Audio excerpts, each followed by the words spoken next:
படைத்தான் இறைவன் உனையே, மலைத்தான் உடனே அவனே. அழகை படைக்கும் திறமை முழுக்க உன்னுடன் சார்ந்தது, என் விழி சேர்ந்தது. விடிய விடிய மடியில் கிடக்கும் பொன்வினை உன்மேனி மீட்டட்டும் என் மேனி. விரைவினில் வந்து கலந்திடு, வீரல் பட மெல்ல காணிந்திடு.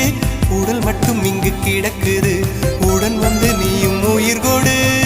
பல்லவன் சிற்பிகள் அன்று பண்ணிய சிற்பத்தில் ஒன்று,